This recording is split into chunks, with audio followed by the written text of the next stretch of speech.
Bom dia a todos. Que bons ventos fortes que acordaram todos nessa manhã.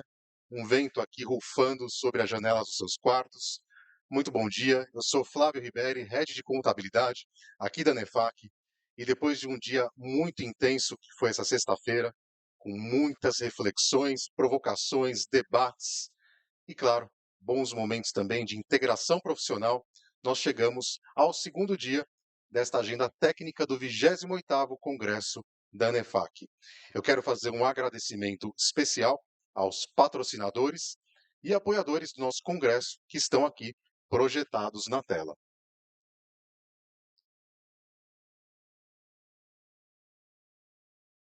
Feito aqui este agradecimento, eu também queria aproveitar e agradecer a um patrocinador que não está na tela, que é a Alfaiataria Fragoso, que veste esse apresentador hoje também. Muito obrigado pelo apoio e patrocínio, né? Uma salva de palmas. Muito obrigado.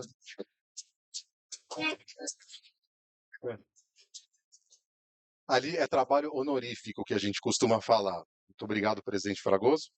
Mas então, começando oficialmente o nosso evento, vamos fazer uma checagem muito rápida, já que todo mundo sobreviveu ao primeiro dia.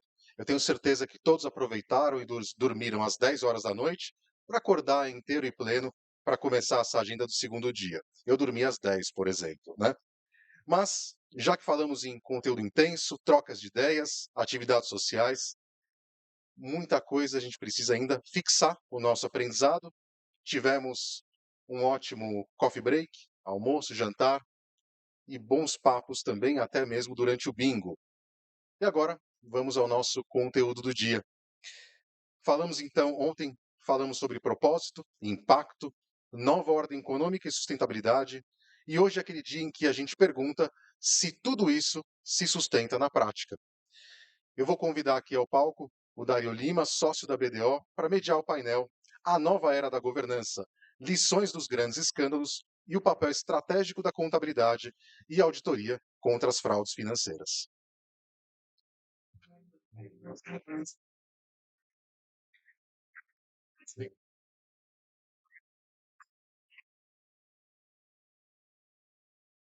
Olá, pessoal, bom dia a todos. É um prazer eu estar aqui, né, mediando esse painel sobre um assunto que não é tão digestivo, né? Ainda mais começar logo depois de soube que o dia de ontem teve aí palestras e falas de assuntos mais interessantes. Inclusive eu vi que houve uma provocação, né, de um dos palestrantes sobre qual é o papel do contador nesses eventos. O que que o Sescom, né? O que que o CFC, o CRC faz nessas questões. Então a ideia aqui é a gente bater um papo sobre essa temática, deixar claro qual o limiar, né, da responsabilidade, e aí o papel nosso e de vocês como participantes de levar essa mensagem e, eu, e fazer um bate-papo agradável aqui, embora a temática não é tão agradável assim. Então eu vou chamar os palestrantes.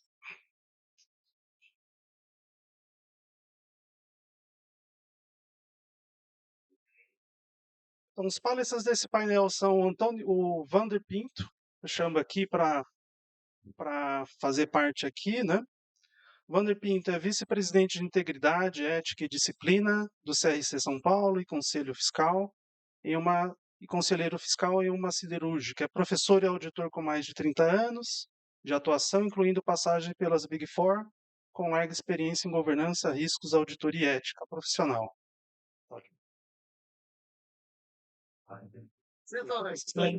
Fique à vontade, escolhe. Está aqui, vou sentar aqui. Antônio Carlos, por favor. Antônio Carlos, presidente do Sescom São Paulo, sócio na Sox Consult Assessoria Empresarial e conselheiro fiscal da AD Sampa, Agência São Paulo Desenvolvimento. Por favor, escolha um lugar.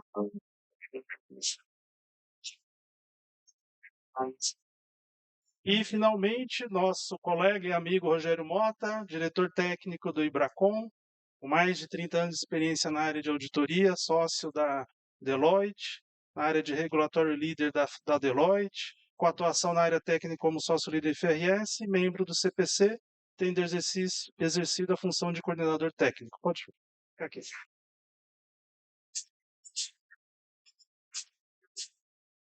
Obviamente, o palco são deles três. Meu papel aqui é mediar, controlar o tempo, né, cortar o tempo para que a gente possa cumprir o nosso cronograma de 1h10, né, acabar ali por volta de 9 e alguma coisa, né.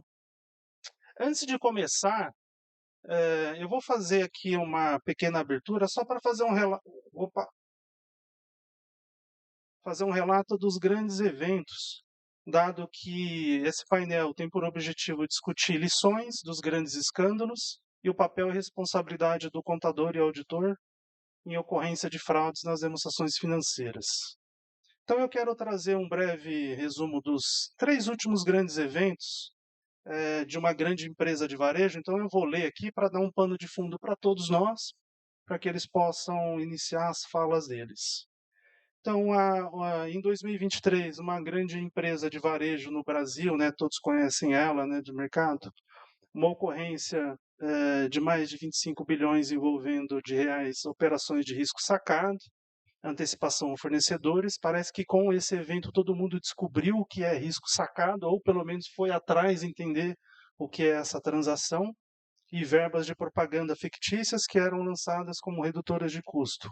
Os auditores, em função disso, enfrentaram críticas, né, por não terem ou não identificado ou avaliado essas inconsistências, debate focado no ceticismo profissional e possível convivência com apontamentos de falhas de controles. Agora, mais recentemente, um banco aí, né, famoso e uma administradora agora nesse ano de 2026, o caso já à tona, em função de uma estratégia aí, sofisticada de fraude financeira, envolvendo a existência e superavaliação de ativos financeiros, mediante a utilização de empresas, né, laranjas com compra e venda de carteiras de recebíveis consideradas sem lastro. O banco captaria dinheiro via CDBs, prometendo alta rentabilidade, e colocaria esse dinheiro em fundos e outros locais escusos ou sem uma boa identificação, lastro e como esses valores são avaliados. E, obviamente, auditores sofrem escrutínio com relação a esse tema do mercado, dos seus relatórios emitidos, com qualificação ou não. E um tema também que é muito pervasivo, a parte fiscal, ICMS, até recentemente, agora em março, a operação, o Ministério Público de São Paulo deflagrando uma apuração de esquema bilionário de fraude de ICMS, envolvendo servidores da Secretaria da Fazenda de São Paulo, contadores, empresários, em face de suspeitas fiscais para acelerar os processos de ressarcimento de créditos tributários. E, obviamente, antes disso, muitos outros casos que vocês devem estar ao par, né? E fora esses grandes casos, a gente também tem fraudes mais corriqueiras, empresas que não têm esse apelo, essa abrangência, né, no mercado, que é muito comum que durante a fala a gente pode passar por isso. Então eu inicio, né, com o Antônio Carlos, dentro da sua experiência como contador, dentro do o que você vê no Sescom, qual o papel e responsabilidade dos contadores nesse ambiente complexo de empresas, né? Com atingimento de índices, busca de números. Que o contador, o que ele acontece com ele? Que ele tem que ter atenção?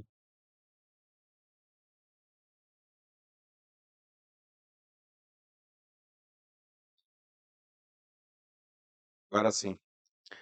Bom, olá, bom dia a todos. Em primeiro lugar, gostaria de agradecer a Nefac pelo convite. É um prazer enorme estar aqui participando desse evento. Agradecer aqui aos meus colegas de painel, Dário, pela moderação. Bom, é um papel difícil, né? O papel do contador não é um papel fácil dentro desse processo. Como você comentou, essas fraudes deixaram de ser processos isolados, tem cada vez acontecido, ou pelo menos tendo sido divulgado com mais frequência. O papel do contador nesse tipo de situação é um papel de pressão, seguramente, mas o papel do contador ele está claramente definido nas normas contábeis, né? O Conselho Federal de Contabilidade descreve claramente na NBC PG 01, nas normas de ética do profissional de contabilidade, como o contador deve agir em relação a esse tipo de situação. O papel do contador não é um papel de passividade em relação a esse tipo de situação. Claro que há uma pressão grande em relação à questão funcional, né? Tem a questão do sigilo, que muitas vezes é confundida com uma questão de silêncio, né? Que o profissional precisa se silenciar em relação a situações como essa, mas é importante a gente deixar claro que o silêncio protege o cliente, mas não protege o crime, né? Então, o profissional de contabilidade não pode silenciar diante do crime. Então, se ele está diante de uma situação claramente de fraude, de manipulação de números, de fraude financeira, de manipulação de balanço, onde claramente ele se depara com uma situação de não conformidade em relação a normas e à legislação, ele tem o dever de reportar isso. Talvez não diretamente, num primeiro momento, a autoridades, mas de apontar esse tipo de situação, de reportar isso para as escalas superiores dentro da sua organização, e se isso for silenciado em relação à sua organização, eventualmente, até dependendo da situação, de reportar isso para as autoridades. Nós temos, além da NBC PG 01, nós temos a NBC 200, que trata das normas relacionadas a contadores internos, e a NBC 300, que trata dos contadores externos. Ambas falam claramente das funções relacionadas aos contadores internos e externos, de como eles devem agir nesse tipo de situação. Inclusive também as normas relacionadas ao COAF, que determinam que as empresas não podem servir de instrumento para lavagem de dinheiro. E nessas normas, claramente está determinado ali que o contador não precisa ter certeza do cometimento do crime, basta que haja indícios fortes relacionados à lavagem de dinheiro, e ali ele pode reportar ao COAF esse tipo de situação. Obviamente, a gente não é ingênuo aqui de achar que esse tipo de situação vai ocorrer o tempo todo, porque a pressão econômica relacionada ao fato de você ser empregado, receber ali o seu salário, que esse tipo de coisa vai acontecer com frequência, e a própria questão de relacionamento profissional, né? Como é que você faz quando você está dentro de uma grande organização, tem ali os seus superiores, né, tem o próprio relacionamento profissional do dia a dia, como é que você vai denunciar aquelas pessoas com as quais você convive há muitos anos, mas o contador precisa ter clareza de que ele também é defensor do interesse público. Então, essas situações são complexas, mas elas precisam ser tratadas de acordo com as normas, e isso é extremamente importante. Então, você fez aqui um relato sobre os aspectos de compliance, dos requerimentos, responsabilidades. Nós certamente temos uma profissão, né? Nós temos o nosso certificado, estudamos. Acho que talvez a nossa profissão é a que mais tem que ter requerimento de educação continuada, questões relacionadas a éticas, toda essa questão de compliance. Mas na prática, como é difícil ser contador num ambiente complexo em que as empresas, ou é hora na parte fiscal, créditos, fazer estratégias fiscais, o dinheiro, a Selic, como que a gente está vendo alta, né, financiamento, endividamento, o número histórico de pedido de recuperação judicial, extrajudicial, e as empresas tentam encontrar caminhos. E aí entra uma parte consultiva, né, que é o que o contador, como dentro do lado consultivo, ele tem que fazer. Será que nós, contadores, a profissão em geral, ela está exercendo esse papel como consultor para melhorar o ambiente de compliance ou alertar o seu cliente nesses aspectos? Olha, eu acredito que sim, nesse sentido da mudança do perfil de profissional de contabilidade para um perfil mais consultivo, eu acredito que isso tem mudado drasticamente nos últimos anos. O contador tem exercido cada vez mais um papel consultivo na vida das empresas. Acredito que com a reforma tributária isso vai mudar mais ainda, esse papel vai ser cada vez mais consultivo. Acredito muito nisso, acredito que o profissional de contabilidade tem essa função de exercer esse papel mais consultivo, de alertar as empresas a respeito dessas questões de não conformidade, de melhoria da governança, inclusive para as pequenas empresas, né? Hoje o discurso da governança saiu das grandes empresas e tem permeado pequenas e médias empresas. Eu acredito que essa é uma função cada vez mais que vai ser exercida pelo profissional de contabilidade. O profissional de contabilidade é o guardião da governança, principalmente das pequenas e médias. O discurso da governança nas grandes empresas é executado por muitos outros profissionais, mas nas pequenas e médias a governança é exercida principalmente pelo profissional da contabilidade. Pelo menos deveria ser. Deveria Essa ser. é uma pimenta pro Wander. E Wander, o que você acha? Nós, contadores, estamos exercendo, fazendo essa função? Porque aqui nós estamos em contadores, né, entre a maioria. A gente precisa ser claro e transparente. A gente não tem que dar um passo adiante. Como é que está a sua percepção? Você pode falar mais abertamente, amplamente, obviamente limitado aí às circunstâncias, não denunciar ninguém, né? Você conhece muita gente, mas fique à vontade. A gente está aquém um pouco, devia fazer mais. Na realidade, estão forçando a barra comigo, né? Já começou com o Trevisan aqui, que logo na palavra do Trevisan ele fala assim: qual é o papel do CRC nesse contexto todo, né? O que o CRC está fazendo? Falei, pô, ferrou, porque agora a expectativa é maior, né? Mas eu acho que eu vou esclarecer, obviamente, vamos chegar lá do que o CRC está fazendo, mas eu acho o seguinte: nós queremos ser protagonistas de fraude? Não. Nós queremos ser protagonistas de gestão, de estratégia. Eu acho que esse é o papel do contador. Se nós colocarmos no desenho da cadeia de uma empresa, seja qualquer uma, financeira, varejo, etc., né, nós temos toda a formação de informação, né, que são as origens, são as áreas, né? Isso passa por onde? Pela contabilidade, né? E lá na contabilidade a gente filtra e gera o quê? Relatórios, né? Então está tudo conosco. Como é que a gente não pode ser protagonista de uma estratégia, de uma gestão, né? Então, protagonista de fraude? Não. Coadjuvante de uma fraude? Quem sabe, né?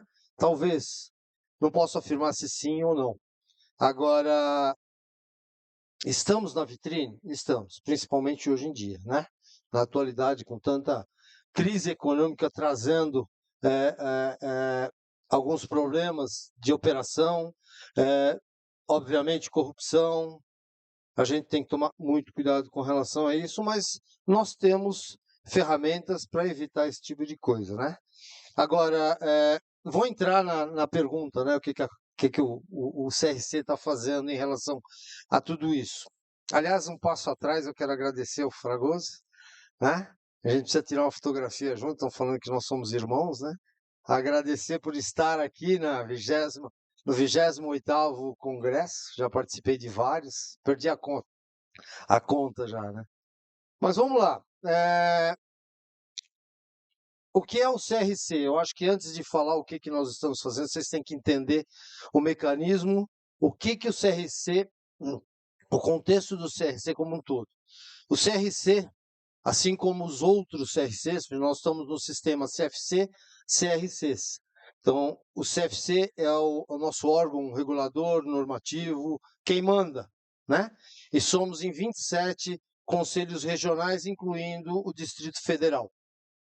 Nós somos uma autarquia federal e, portanto, nós temos toda a limitação que uma autarquia tem, principalmente porque nós não somos normativos, nós somos reguladores. Então, o CFC regula, nós, com as três vertentes nossas, né, nós temos a área de registro, a pasta de registro, que é uma das vertentes, nós temos a vertente de fiscalização, que é onde eu estou à frente da minha pasta, né, e temos a pasta de educação, que é diante da norma, né, de educação profissional continuada.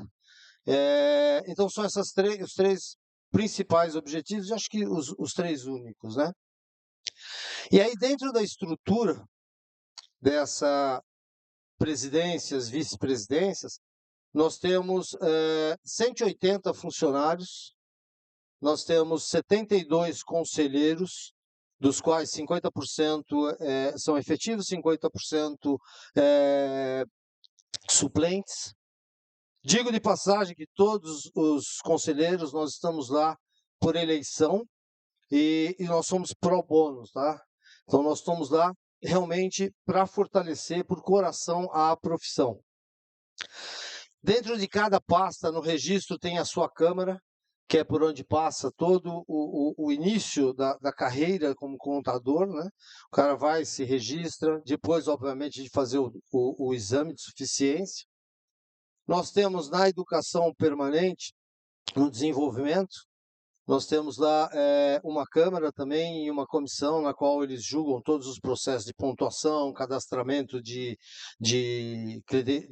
capacitadoras, enfim.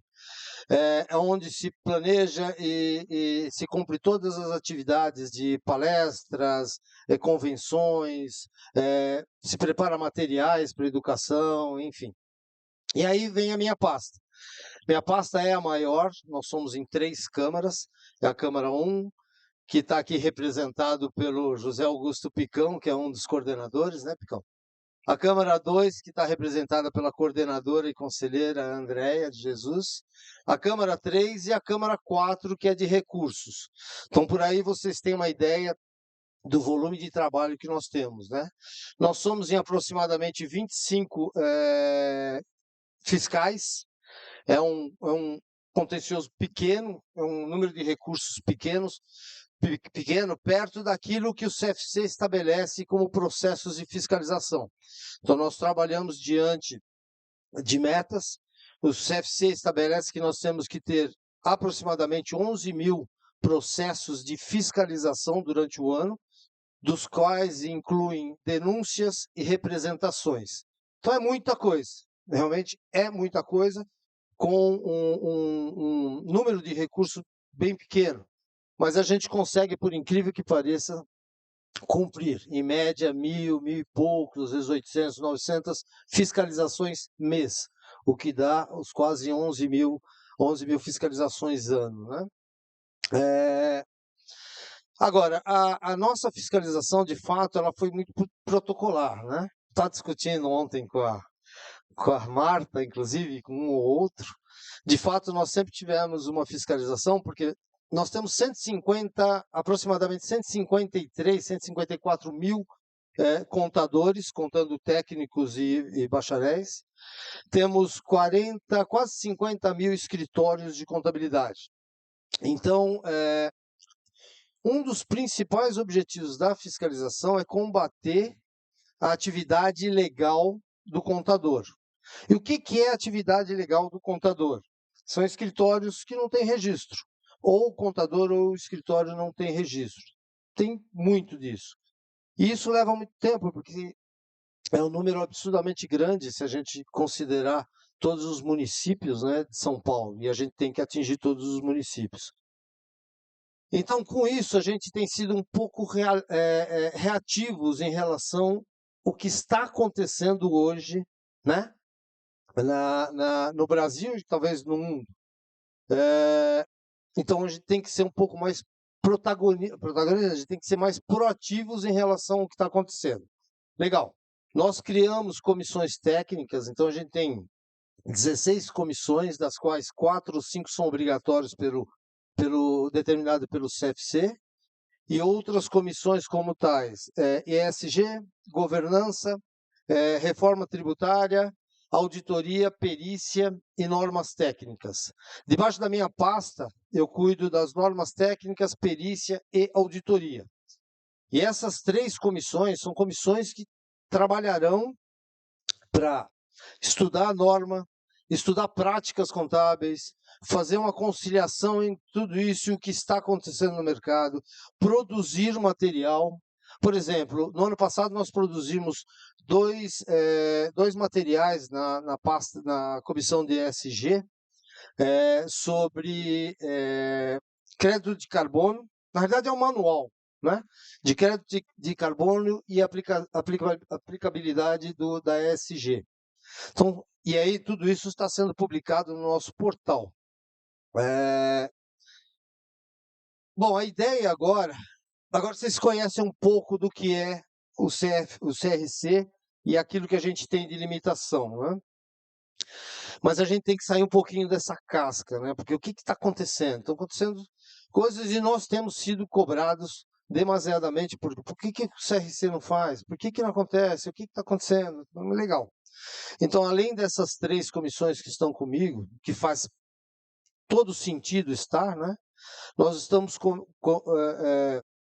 abrindo agora um comitê técnico no qual nós estamos convidando alguns profissionais de mercados, auditores, conversando com a Marta, auditores, outros profissionais de empresas de grande porte, né? Obviamente, respeitando, quando eu falo auditores, a gente tem que tomar muito cuidado com o problema de independência, né? Pô, você vai convidar alguém da Price, você vai convidar alguém da Deloitte, né, para julgar coisas, né, que está acontecendo, que eles estão no meio? Não. São auditores que a gente está meio que caçando no mercado, né, e que traga toda uma bagagem grande para contribuir. Então, vamos lá. Auditores, contadores, e aí quando eu falo contadores, eu estou falando, talvez trazer Previc, CMN, que é o Banco Central principalmente, né? E algumas outras categorias. Esse grupo de trabalho, ele tende não, a obrigação deles é nos ajudar a determinar, orientar e determinar procedimentos que nós vamos fazer para sair daquela fiscalização protocolar que nós temos e começar a fiscalizar empresas de grande porte, empresas de auditoria. Por exemplo, no caso do Master, eu até tenho aqui um roteirinho. No caso do Master, e aí eu posso falar, não posso entrar em detalhes porque ainda não é público, né, dentro do nosso site, mas no caso do Master, por exemplo, nós vamos aplicar na nossa fiscalização, são 5 NBC-TGs, são 9 NBC-TAs, o auditor está no meio, então tem que aplicar. Aplicaremos 5 NBC-PG, faltou ser falado a NBC-100, tá? Que é de ética também. E a NBC-PA, que é a revisão de pares, né? Então, a ideia é, dentro do rito de fiscalização, onde que nós estamos com relação ao Banco Master? Nós agora construímos o escopo, o que a gente vai fazer, né? Ativos sem lastro, NBCT G1, né? E assim por diante. Então, nós construímos o escopo. A segunda fase da fiscalização será a diligência e a obtenção de documentação, etc. A terceira fase será a avaliação e o julgamento, e a última fase, que é o nosso veredito. Aí vocês falam, pô, vocês vão caçar o contador? Não, a gente não vai caçar o contador. Nós não estamos lá para isso. Existe processos de cassação? Existe. E aí a gente conversando, né, pela manhã, quem que a gente caça? A gente caça contador principalmente, ou substancialmente, que se apropria, que é apropriação indébita de recursos dos seus clientes. Esses, sem dúvida alguma, é top-down, vem do CFC, a gente tem que caçar, porque é um crime, efetivamente, né? Então, nesse caso, a gente vai avaliar, vai julgar, e aí a gente vai determinar uma punição. Pode ser uma multa, pode ser uma suspensão, enfim. Tem N formas de você aplicar. Antes né? de você continuar, Wanda, vou fazer um parênteses aqui. Quando você está falando de caçar ou avaliar, você está falando de avaliar o contador dessas empresas? O contador dessas empresas. Você pode fazer um pouco mais explanação, relato? Porque em relação ao auditor, o Mota, o Rogério, ele pode esclarecer mais, porque a nossa profissão, né, Mota, ela é muito verificada, validada, ou é um regulador local, ou é um internacional, quando a gente está auditando empresas no ambiente internacional, né, PCB, o que seja. Mas nesse caso, você pode dar um pouquinho mais de detalhe nesse aspecto do contador? Depois eu vou voltar um pouquinho a bola para o Antônio Carlos, porque você mencionou o dever de comunicar, o sigilo profissional, e no nosso café, né, que a gente estava batendo papo, que os contadores, que tipo de eh, atos inadequados, eles estão mais envolvidos para dar uma exemplificação aqui Uhum, uhum. para a plateia, né? Então, É, só foca então no contador, não, questão do perfeito, sigilo e volta dos perfeito. exemplos. Vamos categorizá-los, né? Quando você entra, quando a gente fala na NPC-PG de educação profissional continuada, nós categorizamos o auditor, tem que ter o KNAI. Você tem o KNAI normal e o KNAI CVM, que é obrigatório para empresas de grande porte e capital aberto, não é, Rogerinho? Nós temos CNPC, que é de peritos. Nós temos Previc, que é previdência. Nós temos SUSEP, que são as empresas de seguro. E temos o CMN, que é do Banco Central. Aliás, Previc, nós temos Previc para o contador e Previc Audi, que é para auditoria específica de previdência, né? São certificados que você faz o exame de qualificação técnica, né, pelo CFC e obtém esses certificados. Nessa categorização, eu já respondo uma parte da sua pergunta, porque ali a gente está falando de contadores, estamos falando, aliás, tem de grande porte também, tem o certificado de grande porte e de empresas de médio porte. Então, ali a gente já categorizou quem que a gente fiscaliza. São auditores e contadores, né? Seja em qualquer categoria, de grande empresa, de empresa de auditoria, enfim. O que normalmente acontece, Dário? Nós temos... Aliás, a gente conversou na hora do café, né? A gente falou de grandes dois riscos, né? Nós temos riscos de erro e risco de fraude. E aí isso é aplicado só ao auditor? Não, não é aplicado só ao auditor. Eu acho que isso é aplicado ao contador de uma forma geral. E é isso que a gente busca na nossa fiscalização, né? Em sua maioria, nós temos, dentro do processo, dentro da cadeia do contador, nós temos problemas de escrituração, nós temos problemas de entendimento de normas, nós temos problemas de, como eu falei, de apropriação indébita de recursos. Então, são N problemas. Contador apropriando indevidamente. Apropriando indevidamente. Quer um exemplo? Ele recebe o dinheiro para pagar um imposto e não paga, usa o dinheiro por conta própria. É o que acontece. E essa é cassação, tá? Porque é crime de fato. E aí você abre um pouquinho o leque, porque você tem perito judicial ou assistente de perito. E a maioria dos processos que caem no CRC para peritos é denúncia. É denúncia por erro, é denúncia por não entrega no prazo em relação ao juiz, enfim, é o que acontece. O auditor, por incrível que pareça, não tem tanta denúncia ou erros, e assim por diante. Então, essas são as categorizações que a gente faz. Ok. Antes de passar ainda para o Mota está ansioso aqui, né? Não, deixa ele. É auditor, é auditor. Só vou passar a bola de novo para o Antônio Carlos, só para a gente dar uma enfocada um pouco mais essa questão que você falou de sigilo, que não é absoluto, deve comunicar, trazer aquilo que você pode, da sua experiência e também de relatos que você pode falar um pouquinho, porque isso é desafiador, né, no ambiente. E a nossa profissão como contadores públicos, né, de validar eticamente aquele número, informação, que a contabilidade ela concentra todas as informações processadas numa empresa, né, e produz aquele número para o regulador olhar, a parte fiscal, né, as autoridades e também o mercado. E a gente tem uma visão muito do mercado de capitais, né, terceiros, credores e aí vai. Então, essa questão do sigilo ele é muito cuidadoso, né? Você pode explorar um pouquinho mais a questão de comunicar, não ser absoluto, né?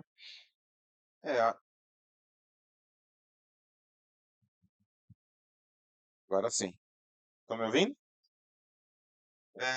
Sim, eu acho que nós temos a figura do NOCLER, né, dentro da nossa normativa profissional, que seriam as não conformidades com leis e regulamentos. Acho que isso o profissional de contabilidade precisa entender de uma maneira muito clara, né, que toda vez que você tem não conformidades com leis e regulamentos, você precisa entender a extensão do sigilo.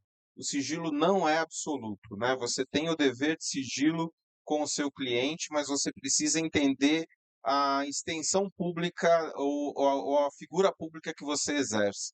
Você tem, obviamente, o dever da profissão, né? Com o seu cliente, com a figura do seu cliente, mas você tem um dever público com a sociedade. Isso também é importante. O contador, ele é um guardião da sociedade em relação à profissão que ele exerce. Então, obviamente, você tem a sua relação com o seu cliente, mas você também tem a relação com a sociedade. Toda vez que o exercício da sua profissão se depara com uma não conformidade com leis e regulamentos, você precisa entender claramente como as normas éticas estabelecidas pelo Conselho Federal de Contabilidade direcionam a sua atuação. Então, de que maneira você tem que se reportar? Isso é uma atuação legal. Então, você não é um denunciante, você não é um dedo duro, você não é uma pessoa que está agindo de uma maneira ilegal quando você vai exercer esse tipo de denúncia de acordo com as normas éticas da sua profissão. Eu acho que isso é importante e a gente precisa estudar um pouco mais essas normas relacionadas ao exercício da profissão contábil.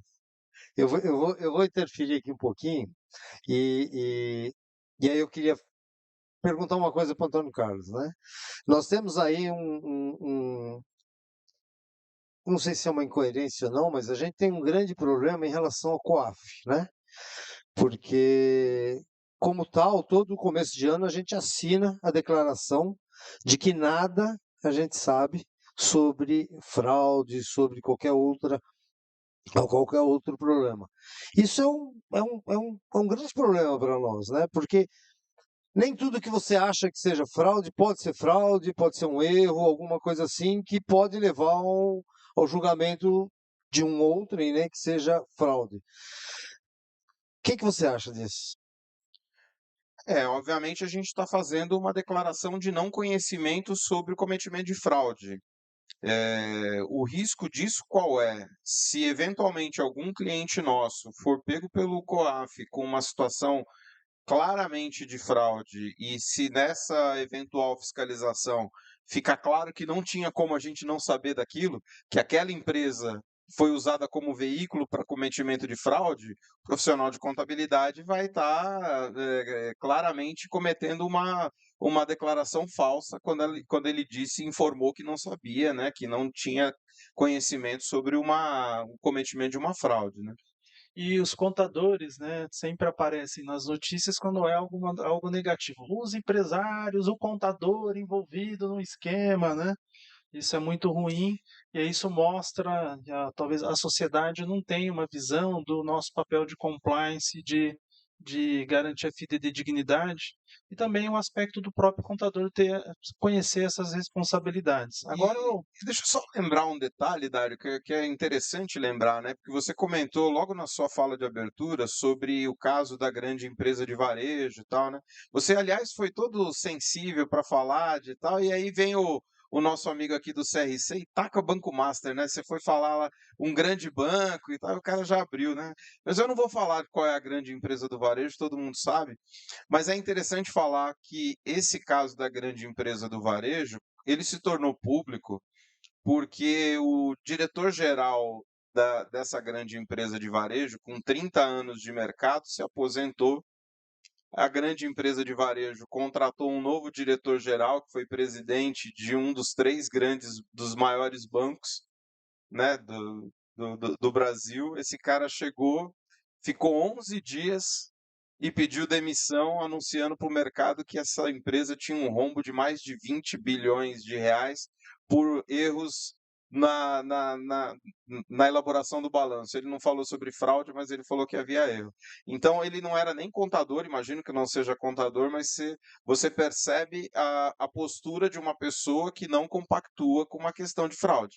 Ele foi contratado para ser na posição de presidente, era diretor-geral, mas ele chegou, tomou conhecimento da fraude, ficou 11 dias e saiu e espalhou para o mercado que havia uma fraude gigantesca lá, né? acho que isso mostra que, como o ambiente brasileiro ele é complexo e o aspecto regulatório ele é crescente, acho que os contadores internos, né, como você explicou, a norma de ética por externo e interno, eles começam a aparecer mais, ter mais responsabilidade. E antes, Wander, deixa eu passar a palavra pro Não, Mota. mas antes eu só preciso justificar uma coisa. Por que que nós escancaramos o Banco Master? Tá. Porque o senhor Trevisan, Enchendo. não, porque o senhor Trevisan chegou aqui e falou o que que o CRC vai fazer com relação ao Banco Master. Então já foi escancarado antes. O esporte preferido é pegar no seu pé, Wander, fica tranquilo. Então deposita essa culpa lá atrás, lá no dia de ontem, tá bom? Então não aqui, por favor. Então, Mota, depois já ouvimos aqui o Antônio Carlos, o Wander e os auditores, né? Tem havido muita fala, os auditores falharam aqui, falharam ali. E aí, se é possível possível não, acho que você pode explicar qual é o papel, até onde vai, quais protocolos os auditores, qual é a responsabilidade para ajudar a esclarecer, né? Como nós, contadores públicos, nessa profissão, né, que é cada vez mais estigmatizada, pressionada. A nossa indústria tem ah, uma diminuição de entrantes, né, no mercado, né, de novos profissionais, estudantes. Mudou muito nos últimos 20, 30 anos, né? Pode falar um pouquinho para ajudar a plateia e todos entendermos essa diferença, até onde vai a responsabilidade, eventualmente citar exemplos, o que for o caso, tá bom? Bom, bom dia, Dário, bom dia, Antônio Carlos, Wander. É um prazer estar aqui com vocês, representando o Ibracon, o nosso presidente Sebastião, que deveria estar aqui hoje. Ele teve uma questão pessoal, de família, não pôde estar aqui presente, mas foi um prazer aqui, uma honra. Ele me pediu que eu pudesse vir, de estar aqui, atender aqui o Fragoso, que é um grande amigo. Mota, você supera, fique Não, que é tranquilo. isso, não. Fica no A Sebastião, né? parte de, como que é, de dança, cantoria, tudo, eu não consigo substituir o Sebastião. Pode ser que na discussão técnica, talvez. Mas vamos lá, é um grande prazer, o Sebastião é um grande presidente que nós temos, e espero que corra tudo bem aí do infortúnio que ele está passando, que ele teve. Bom, voltando aqui, a primeira pergunta que você fez, o auditor, onde o auditor falhou? Eu não sei. Eu não acessei os papéis de trabalho, até agora não foi divulgado nada. Eu não posso dizer que o auditor falhou. O que a gente tem que tomar cuidado, eu vou usar aqui a expressão que eu acho que a frase que o Trevisan deve ter usado ontem, mas a gente teve algumas semanas atrás, participamos de forma conjunta numa comissão de assuntos econômicos no Senado, onde fomos convidados. Ele usou uma expressão daquele filme Casablanca, né? Casablanca, que é prenda os suspeitos de sempre. É assim que funciona. Então vamos lá, vamos pegar o caso, esses dois casos. Prende o auditor. Resolveu o problema? O auditor é o culpado? Aí eu faço uma reflexão. Cadê os fraudadores? Esses casos que foram citados, tudo bem que um é mais recente. Vou dar um exemplo aqui, Estados Unidos. Bernie Madoff, acho que muitos conhecem aqui, 150 anos de cadeia, morreu na cadeia, ficou devendo ainda 132 anos, 138 anos, porque ele morreu depois de 12 anos preso. CEO da Enron, 24 anos de cadeia, o CEO da WorldCom, 25 anos de cadeia. Quem no Brasil está na cadeia que cometeu fraude? Então, acho que a gente tem que começar a entender o nosso ambiente. Como, às vezes eu faço alguma reflexão como auditor e eu vejo alguns policiais, autoridades do setor público na área de segurança pública reclamar.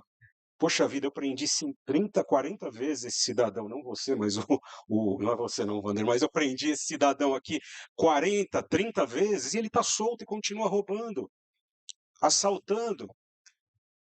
Ou seja, será que o nosso ambiente legal ele favorece para que essas coisas aconteçam? Então, acho que em momentos como esse, cabe a gente fazer uma reflexão. Primeiro é importante entender qual é o papel do auditor. O auditor ele não faz parte da gestão, ele não toma decisão e ele não elabora as demonstrações financeiras. Tenho muitos colegas aqui, ex-auditores que eu conheço que estão aqui presentes, sabem disso.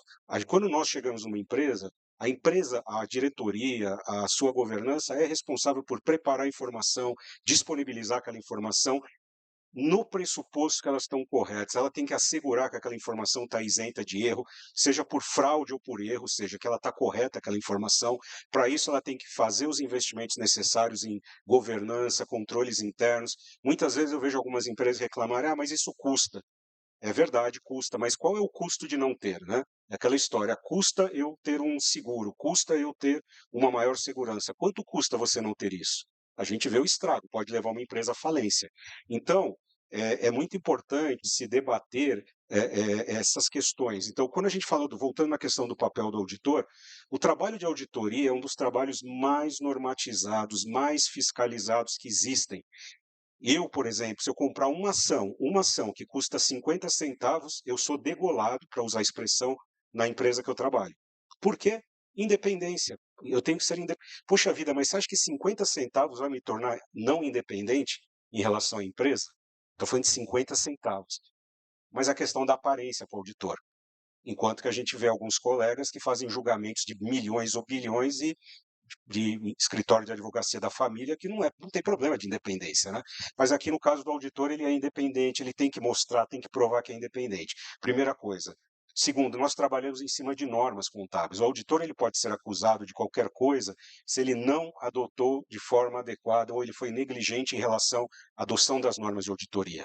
E as normas de auditorias que nós usamos hoje, aplicamos no Brasil, são normas emitidas pelo Conselho Federal de Contabilidade, e essas normas, elas são, vamos dizer assim, elas estão totalmente aderentes, elas são 100% integralmente aderentes às normas internacionais.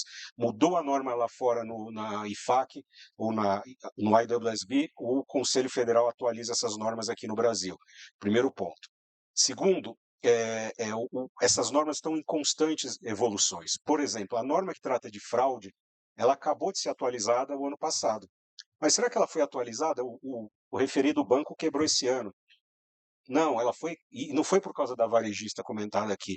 Ela foi atualizada porque, infelizmente, esse assunto, fraude, acontece no mundo inteiro. Não é uma exclusividade do Brasil. Isso acontece no mundo inteiro. Então, essas normas estão em constante evolução. A norma de fraude ela foi atualizada. Já existia uma norma que, como o auditor deve endereçar o caso, a fraude dentro da demonstração, dentro do seu trabalho de auditoria. É claro que o auditor, o trabalho dele, a gente usa esse argumento que ele não é um perito em identificar fraude, mas nem por isso ele deixa de identificar os riscos de uma fraude no trabalho. Hoje, a norma requer que o auditor considere esse risco no seu trabalho, mas, novamente, o auditor não é perito. Nos casos que a gente falou aqui de fraude, tem o caso mais antigo aqui, até hoje estão investigando, porque uma fraude, quando ela é feita de forma sofisticada. É diferente de um erro. Um erro é algo que foi feito não intencional. E como é não intencional, não se busca encobrir, não se busca dar uma perfeição para aquilo. Então, o importante é que toda fraude ela tem uma sofisticação. É claro que depois que ela é descoberta, ela é óbvia, né? Porque, poxa vida, isso aqui era óbvio. Mas a gente, quando ouve relatos aí com base no que eu acompanho de mídia, uma vez que eu não tenho acesso às informações, que, no caso da varejista, tinham contratos falsificados, contratos com fornecedores. Como que o auditor ele não tem essa função de polícia, que é diferente do auditor forense, a gente não tem quebra de sigilo, nós não fazemos investigação que órgãos do poder público podem fazer. E só para finalizar aqui, talvez... Não, finalizar não, você tem bastante... Não, tem bastante coisa, só para eu dar uma sequência... Falando com relação ao aspecto legal, nós temos um projeto de lei, que é o número 2581, ele surgiu após o caso da varejista comentado aqui, e ele busca 4 princípios, que são: cria o denunciante de boa-fé. De repente você tem um profissional que está lá na contabilidade da empresa, ou ele vê aquela coisa errada e ele não concorda. Vamos estabelecer mecanismos públicos que permitam uma denúncia, para que os agentes públicos possam tomar uma iniciativa. Isso já existe no mercado norte-americano. Segundo, tipificação criminal.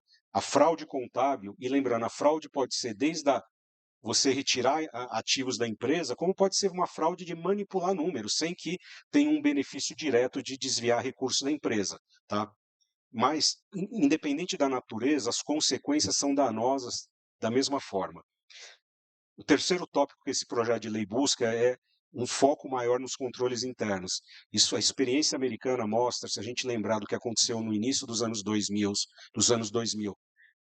nos Estados Unidos, Enron, WorldCom, entre outras, nós tivemos ali um aprendizado, e os americanos eles adotaram aquela famosa legislação Sarbanes-Oxley, o SOX, que tem como objetivo mitigar os diversos questões que levam a uma fraude contábil. Uma delas foi um maior enfoque em controles internos, exige auditoria de controles internos. E, por fim, reforça o papel da CVM, dá mais poder para a CVM. A gente tem acompanhado aí que a CVM ela está bastante com déficit grande de profissionais, o colegiado está deficitário de 5 membros, nós só temos 2 atuantes, porque estão 3 dependendo de nomeação do governo, aprovação no Senado. Tá? Então, só para resumir aqui, o papel do auditor é permitir um nível maior de segurança nas informações, mas ele sozinho não é possível impedir que uma fraude contábil aconteça. Até porque isso depende de uma boa governança, aonde estavam os comitês de auditoria, onde estavam os conselhos, ou seja, todo mundo tem o seu papel, e eu não estou aqui acusando ninguém. O que vale é que situações como essa a gente tem que olhar, refletir, entender o que aconteceu para aperfeiçoarmos o sistema. Eu comparo muito com um sistema hoje, antigo antivírus, hoje o nome é mais bonito, é firewall, né? O auditor, ele evita milhares de demonstrações financeiras que sejam publicadas de forma errada, seja por fraude, seja por erro. Acontecem casos como esse, mas nós falamos de 1, 2 casos. Tem milhares que são evitados porque tem o trabalho do auditor, ou tem o trabalho da governança da empresa que impede que isso aconteça. Então é importante a gente tomar cuidado e não querer crucificar um único, vamos chamar assim, sujeito dentro dessa estrutura, sem entender quais são as causas, porque a gente vai crucificar o auditor, mas a pergunta é, nós resolvemos o problema? Nós atacamos o problema? Onde está o fraudador? Cadê os fraudadores, quem cometeu a fraude? Porque o grande culpado de tudo isso não é o auditor, não é a CVM, não é o conselho, não é o CFC, o CRC, é quem cometeu a fraude. Esse é o verdadeiro culpado e esse sim tem que ser punido de forma exemplar, com até penas mais rigorosas. Queria ainda avançar com você, Mota, porque se você pode, dado esses últimos eventos, esse caso do banco, né, do Master e tal, mas não falar dele, a ideia não é falar desses casos, mas dá um pouquinho do pano de fundo da parte do ambiente regulatório, como você tem bastante vivência aí, acho que nos últimos tempos, reuniões aí com os nossos reguladores, quais são as preocupações, aquilo que a gente você possa contar, né, para o pessoal possa ter um entendimento do que está pegando, para que caminho vai. Parece que a gente vai para um ambiente mais regulado, próprio, né, CRC, intensificando aí o seu plano de fazer as revisões nos contadores, mas do outro lado ali dos auditores, na CVM, junto do Ibracon, acho que é interessante dividir um pouquinho disso aí com todos. Obviamente, existe uma cobrança grande sobre o auditor, né? Os próprios reguladores entendem que o auditor tem que exercer um papel de ceticismo maior, né? Quando eu falo ceticismo, toda informação que o auditor recebe da empresa, ele tem que ter uma mente mais questionadora, né? Até brinquei outro dia com um colega, a empresa apresenta e fala que o Coliseu de Roma é de propriedade dela. Tem um documento aqui que mostra, o Coliseu de Roma é meu, mas será que isso faz sentido isso? Não, mas é um documento, está registrado lá no cartório de Roma. Será que o auditor não deveria questionar isso? Então, não é simplesmente porque tem um documento eu vou acreditar que aquilo é verdadeiro. Isso é o ceticismo profissional, é ter uma mente um pouco mais questionadora. A gente tem que tomar também um pouco de cuidado, porque a gente tem que entender a causa, tá, Dário? Eu insisto nisso, porque se a gente não entende a causa, a gente sai tomando várias medidas que são prejudiciais, danosas, têm custo, e no final do dia elas não endereçam a causa raiz do problema. Uma coisa, sempre quando você tem situações como essa, tem que se buscar. Segundo ponto, fraudes, elas são sofisticadas, como eu já falei. Vamos dar o exemplo desse caso da varejista. Há quantos anos isso aconteceu? 4, 5 anos? Até hoje nós não temos os detalhes. É culpa da CVM? Não, porque uma fraude ela é complexa, ela é arquitetada para ser encoberta. Por isso que é difícil de você identificar. Toda fraude tem essa dificuldade. É claro que quando o auditor se depara numa situação de fraude, nós temos até uma norma, que é a CTA 30, que ela é local, não existe lá fora, foi emitida pelo Conselho Federal de Contabilidade, que ela orienta o que o auditor deve fazer. Numa situação dessa, se instala um comitê independente dentro da empresa, é feita uma investigação, mas para isso você tem que ter o sinal da fraude. Já é tarde, ela já está ou cometida ou já aconteceu. O que tem que se fazer é investir na prevenção. Tá? Então, quando você fala com os reguladores, principalmente a CVM, a gente percebe, eles têm necessidade de um reforço no papel deles, tanto de recurso quanto um maior poder sobre o que a CVM pode fazer. Porque, infelizmente, às vezes a própria burocracia evita que o profissional possa ter uma maior agilidade no processo. Então, será que não tem que ser repensado esses processos também? Então, acredito que esse é um pouco o que se busca, mas, novamente, nesse momento, todo mundo quer uma resposta, todo mundo quer uma ação, mas, primeiro, sem entender a causa, novamente, não quero ser repetitivo, é ineficiente qualquer ação que a gente tomar. Outra coisa importante que eu chamo a atenção aqui, caso do banco, novamente, não estou aqui acusando o que aconteceu, deixou de acontecer, mas há relatos de que foram usados fundos de investimento. Vocês sabiam que hoje o auditor, nem a CVM sabe quem é o cotista do fundo? Hoje, se eu vou fazer auditoria num fundo, eu não sei se o fundo é do Fernandinho Beiramar, é do líder do PCC, é do Comando Vermelho, ou é aqui do Vander, ou é do Dário. Por isso que eu não faço. Não, por quê?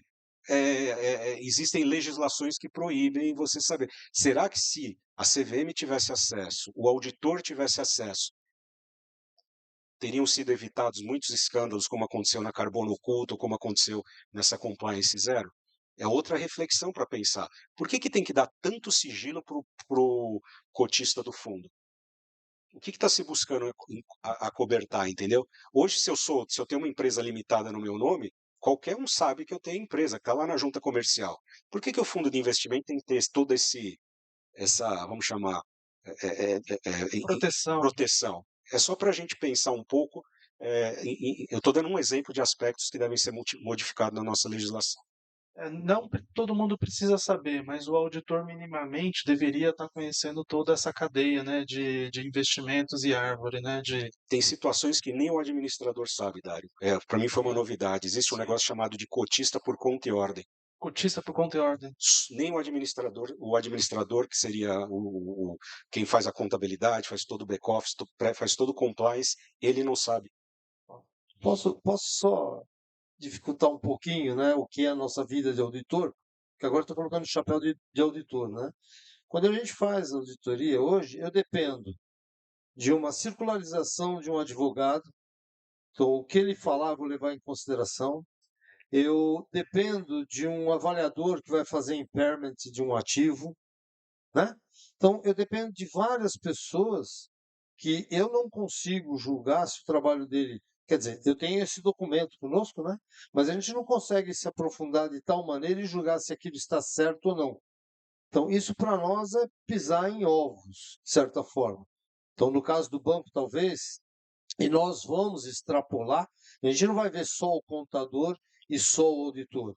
A gente vai ver aquele que fez um impairment, aquele que fez um valuation, enfim, todos que estão na cadeia, né, que a gente possa, obviamente, fiscalizar. Porque se for um economista que fez a avaliação, já não posso fiscalizar, enfim. Então, é isso que está acontecendo. Então, Vander, nesse sentido aí, que é esse projeto do CRC, de fazer essa avaliação, é que uma provocação aqui do meu lado. Isso, obviamente, deve caminhar com aquilo que o Mota está acabando de falar sobre entender a causa, a rota Perfeitamente. de causa. Porque se ir só mais um para fiscalizar, para apontar o dedo, né? Acho que não pode. Ele tem que agregar mais do que isso. Ele tem que dizer onde que nesses especialistas, quais tipos de trabalho e aonde tem falta de regulamentação ou padronização, né, Mota? Eu acredito que esse ponto, hoje quando a gente olha a contabilidade, tirando o caixa físico, o resto é tudo estimativa, né? Até a conta bancária lá é estimativa, porque você não sabe se tem risco de crédito e tudo mais. Tudo é estimativa na contabilidade. E claro que é um nível de estimativa ficando mais sofisticado dependendo do instrumento.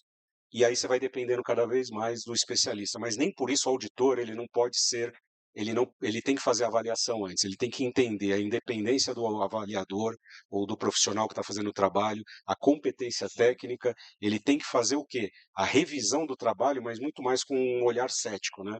E isso não, por isso que eu digo, é verdade, a gente fica mais na mão desses profissionais, mas nem por isso o auditor ele É a forma que a gente cerca, né? mas o auditor ele tem que fazer sim vamos dizer assim, um oversight sobre o trabalho desse profissional para assegurar.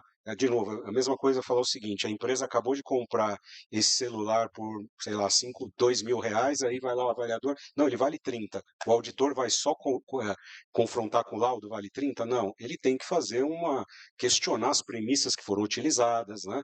Qual foi o modelo que foi utilizado, né? Avaliar se não tem um erro ali matemático no cálculo. Então, eu concordo com você que a gente fica dependendo, mas nem por isso o auditor ele se exime de responsabilidade. E nesse sentido eu posso até dar um depoimento, porque eu faço cálculos de impairment e sou escrutinado corriqueiramente pelas empresas de auditoria nos cálculos de impairment que eu faço reuniões sempre a cada ano com todas as empresas de auditoria para os clientes para os quais eu faço cálculo de impairment, e os cálculos são depurados, escrutinados, eu quero entender o método, então, de fato, não é só uma questão de elaborar o laudo de impairment, e sim de entender. Então, as empresas de auditoria, de fato, fazem esse tipo de análise.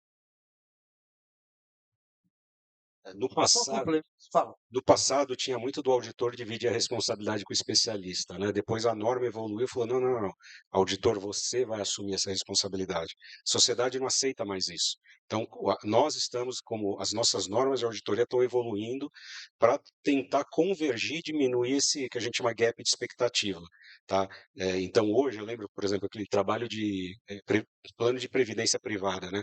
A gente dividia a responsabilidade com o atuário, hoje isso não é mais aceito, o auditor tem que assumir a responsabilidade pelo número. E tem que ter um autuário na equipe, né? Não, eu só queria complementar aquela coisa de erro ou fraude, porque a gente não pode ser leviano ao ponto de que tudo é fraude, né? E vamos crucificar, seja o auditor, o contador e tudo mais.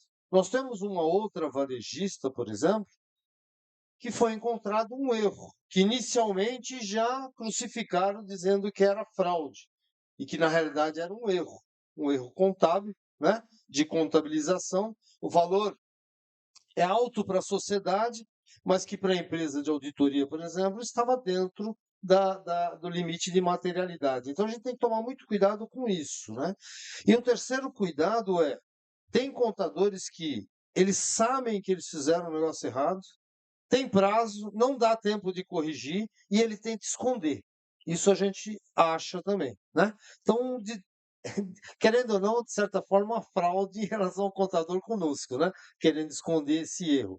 Então a gente tem que tomar muito cuidado. Não podemos simplesmente falar que erro é fraude, né?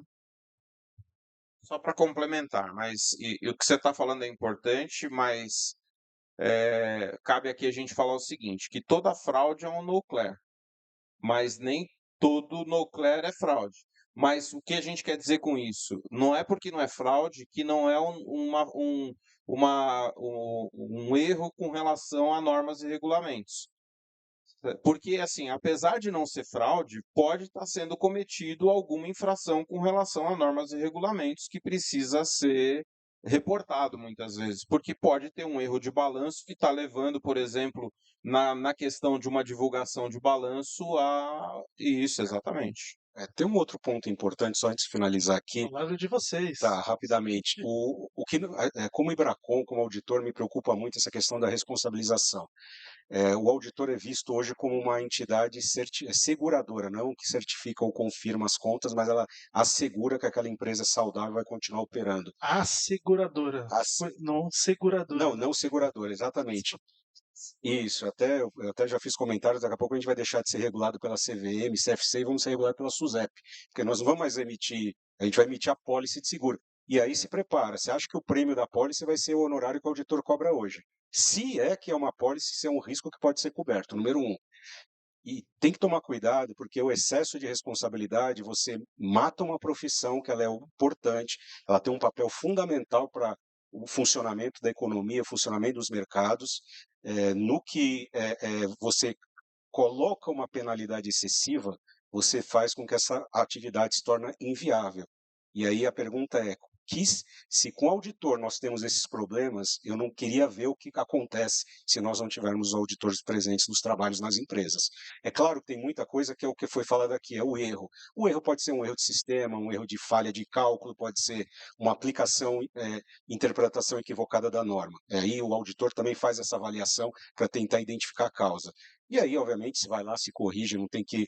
É algo não intencional. Agora, a fraude, acho que a gente tem que dar um outro encaminhamento. Acho que vou enfatizar isso que você acabou de falar, Mota, sobre... Imagine se não tivesse auditoria, né?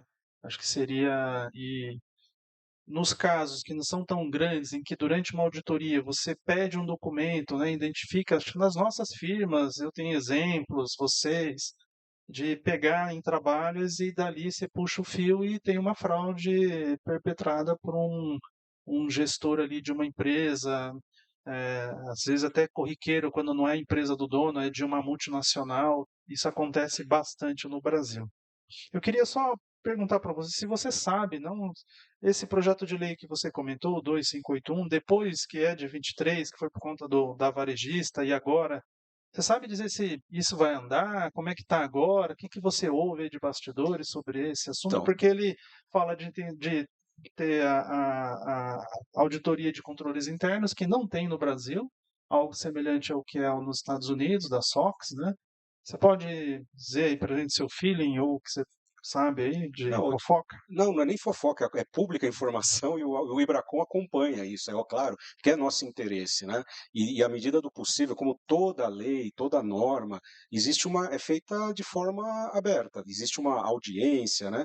E o Ibracon, claro, que quando vê lá uma situação como essa, a auditoria de controles internos, às vezes o que está escrito lá não ajuda, então às vezes o Ibracon vai lá e dá o apoio técnico ao parlamentar, fala, olha, aqui é uma sugestão, pega o exemplo americano, você pode melhorar aqui, melhorar ali, é parte da democracia isso. Então, nós temos acompanhado sim, o Ibracon, esse projeto foi aprovado no Senado, ele nasceu, porque geralmente os projetos vêm da Câmara e são aprovados o Senado é a casa revisora, aqui é o contrário, ele nasceu no Senado e foi para a Câmara, só que ele está em tramitação na Câmara. Então, hoje, ele está andando, está em tramitação, eu não tenho uma previsão de quando vai ser levado para a plenária, mas ele está hoje, vamos dizer assim, bem avançado. Tá?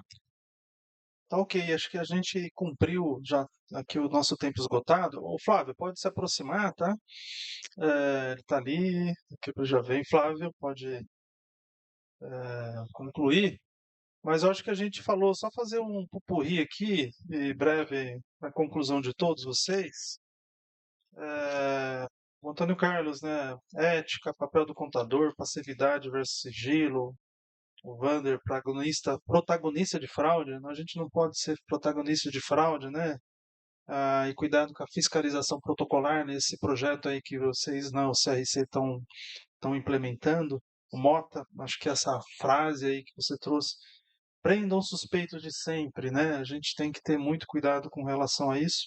E o aspecto de governança e controles internos nas empresas, que isso é muito importante. E dentro da governança, a auditoria faz parte disso que a gente conversou até o momento, né? Então eu encerro aqui, passo a palavra aí para vocês brevemente comentar, Antônio Carlos, Vander e Mota, antes de passar pro Flávio, fiquem se tivesse alguma coisa. Então, só agradecer aos meus colegas aqui de painel, agradecer mais uma vez a ANEFAC, ao Roberto Fragoso pelo convite. Foi um prazer estar com todo mundo aqui e muito obrigado. Repito as suas palavras, né? Bom, também quero... Repito as suas palavras, realmente é um prazer. A gente chega meio nervoso aqui, né? O que vai rolar, o que não vai rolar, o que o nosso mediador vai nos perguntar, alguma surpresa, mas eu acho que a gente conseguiu passar. A gente fala muito de contabilidade, mas aqui a gente tem profissionais da administração e finanças. Eu acho que a essência do que a gente discutiu, a abrangência é para todos, né? Porque a gente fala aqui de ética, a gente fala de compliance, a gente fala de muitas coisas, né? Então eu peço desculpas quando a gente direciona muito para contador, né? Porque nós estamos na vitrine agora, mas é aplicável a todos vocês. Então, muito obrigado. Obrigado, Antônio. Prazer estar com o Rogério de novo, né? É isso aí. Prazer o meu. Bom, e só para finalizar, eu gostaria de passar a seguinte mensagem: quem é o culpado? Todos nós somos culpados, ou no dia culpado. Culpado é quem comete a fraude. Todos nós somos responsáveis, cada um dentro do seu da sua área de atuação, seja o auditor por cumprir com as normas, os administradores por assegurar aí controles internos, processos que são eficazes e um ambiente ético. Uma coisa importante é que uma fraude, ela acontece, ela tende a acontecer aonde há falha, controles internos fracos e um ambiente que é propício. Aqueles ambientes que você tem uma tolerância zero para coisas erradas, a fraude é mais difícil de ser cometida, porque você cria um ambiente, é um ambiente coletivo em que o seu colega do lado vai levantar a mão porque ele não admite aquilo errado. A partir do momento que ele vê o chefe fazendo, o presidente fazendo coisa errada, é um ambiente permissivo, e isso é um campo fértil para que coisas erradas aconteçam. Joia, eu, Dário, agradeço a presença de vocês, uma honra minha, né, mediar essa conversa entre vocês. Espero que todos tenham tido o prazer de ouvir essas falas aí e agregar a todos vocês. Muito honrado também de estar aqui com vocês.